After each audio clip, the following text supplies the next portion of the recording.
உலகத்தினுடைய பல இடங்கள்ல இப்ப போர் நடக்குது. அது அந்தந்த நாடுகளுக்கு அது முக்கியமானதாக இருந்தாலும், நமக்கு ஒரு ஒரு செய்தியாகவே அது நாம இப்போ வரைக்கும் பார்க்கிறோம். ஆனா, இந்த போரால எங்களுடைய நாடும் பாதிப்பு அடைஞ்சு கொண்டு தான் இருக்கு.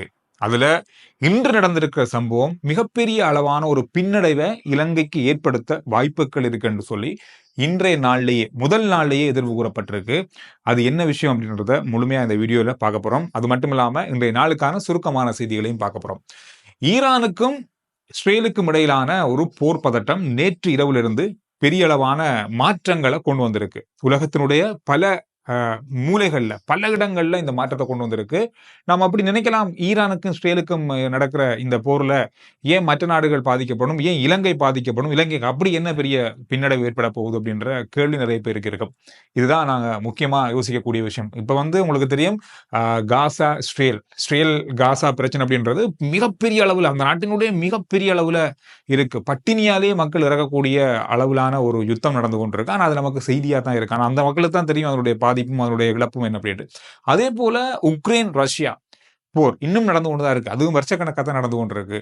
இன்றைய நாள்ல அல்லது நேற்று இரவுல இருந்து நடக்க ஆரம்பித்திருக்கிற இஸ்ரேல் ஈரான் மீது தாக்கியதை தொடர்ந்து ஈரான் பதில் தாக்குதல் ட்ரோன் தாக்குதல்கள் இப்பொழுது நடத்தப்படுகிறது.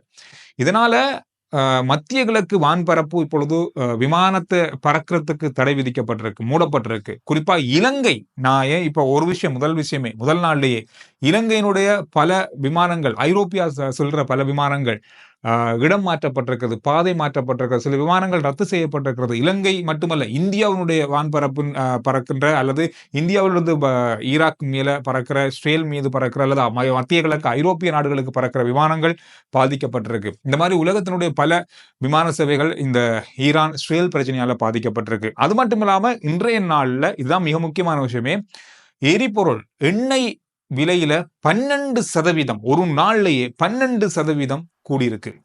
இந்த 12% அதிகரிப்பு அப்படின்றது நிலைக்குமாயிருந்தா, இது இன்னும் நீடிக்குமாயிருந்தா இலங்கையினுடைய பொருளாதாரத்துல மிக மிக பெரிய தாக்கத்தை ஏற்படுத்தும் அப்படின்னு சொல்லி இன்றைய நாள்லேயே எதிர்ப்பு கூறப்பட்டிருக்கு. அது என்ன அப்படின்னு சொன்னா, நாம வருஷத்துக்கு எரிபொருளை இறக்குமதி செய்யறோம் 4.4 இலங்கை ரூபாவுல 1,37,200 கோடி 1,37,200 கோடி.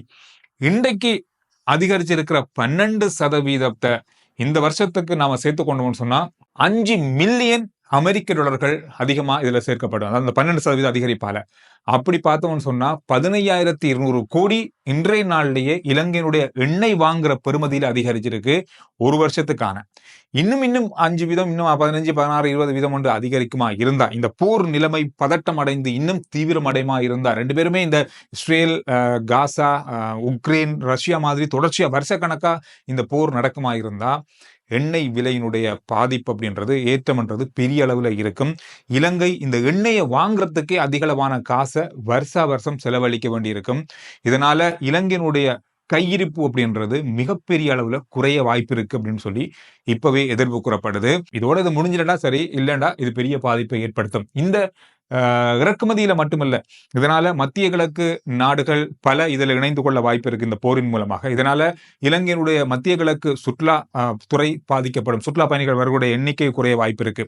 அது மட்டும் இல்லாம இலங்கையில இருந்து ஏற்றுமதியாகிற பொருட்கள், இப்ப தேயிலையா இருக்கட்டும், ஆடையா இருக்கட்டும், இதனுடைய கேள்வி குறைய வாய்ப்பு இருக்கு இந்த நாடுகளுக்கு. காரணம் என்னன்னு சொன்னா, அங்க போர் பதட்டம் நடக்கும்போது அவங்க அவங்களுக்கு தேவையானதை மட்டும் தான் பார்ப்பாங்க. இது தேயிலை கட்டாயமா தேவையா அப்படின்ற ஒரு நிலைமை வர வாய்ப்பு இருக்கு. அப்படி இருந்தா இன்னும் ஏற்றுமதியினுடைய வருமானம் இலங்கையில குறைய இருக்கு. ஒரு நாள்ல கூடியிருக்கிற இந்த 12% எண்ணெய் அதிகரிப்பால இலங்கையினுடைய தேங்காய் ஏற்றுமதி இருக்குதானே, தேங்காய் ஏற்றுமதியில ஒரு வருஷம் கிடைக்கிற தொகைதான், வருமானம் தான் இன்றைய நாள் அதிகரிச்சிருக்கு. கிட்டத்தட்ட 15,000 கோடி இந்த ஒரு நாள்லயே அதிகரிச்சிருக்கு.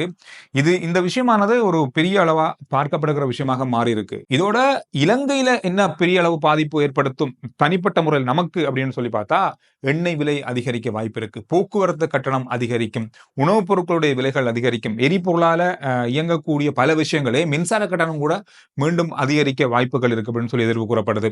2028ஆம் ஆண்டு இன்னொரு விஷயம் இருக்கு. 2028ஆம் ஆண்டு நாம கடன்களை, இப்ப பல நாடுகள்ல வாங்கி இருக்கிற கடன்களை, ஏன் சர்வதேச நாணயத்திலிருந்து வாங்கியிருக்க கடன்களையும் நாம கட்ட ஆரம்பிக்கிறோம். இப்ப வட்டி மட்டும் தான் கட்டி கொண்டிருக்கோம்.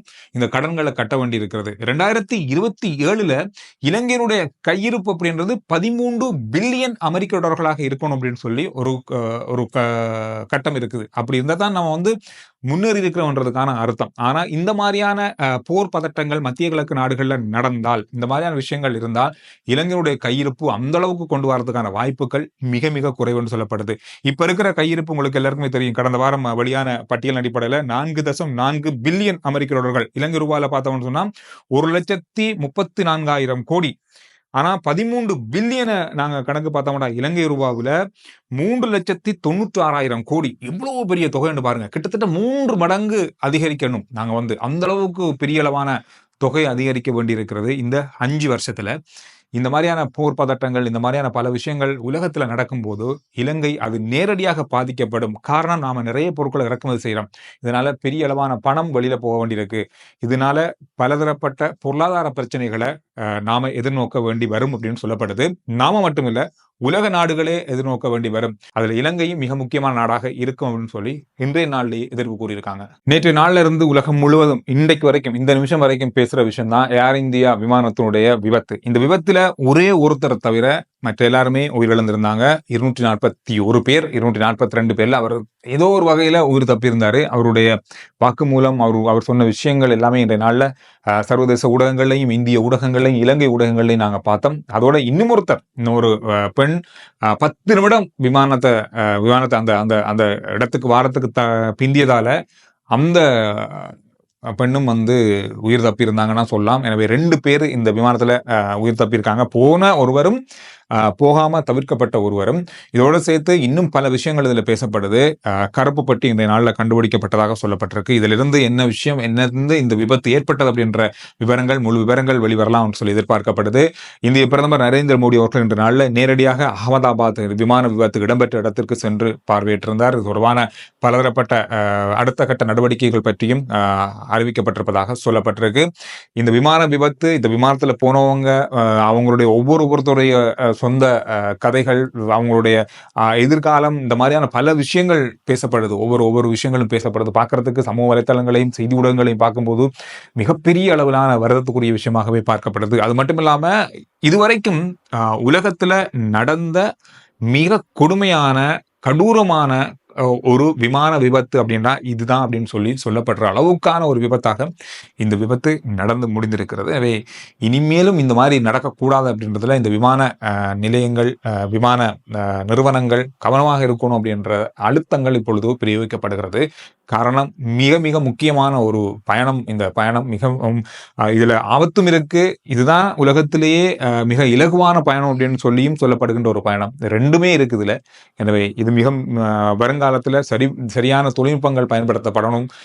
இந்த விபத்துக்களை தவிர்க்கணும் அப்படின்றதுல இப்ப பல நாடுகள் கவனம் செலுத்த ஆரம்பிச்சிருக்காங்க. எனவே இந்த விஷயத்தோட சேர்த்து இன்றைய நாள்ல இன்னும் ஒரு முக்கியமான விஷயமும் பார்க்கப்பட்டிருக்கு. மருந்து தட்டுப்பாடு, கிட்டத்தட்ட 180 மருந்துகளுக்கான தட்டுப்பாடு ஏற்பட்டிருப்பதாக அரச மருத்துவ அதிகாரிகள் சங்கம் இன்றைய நாள்ல சொல்லியிருக்காங்க.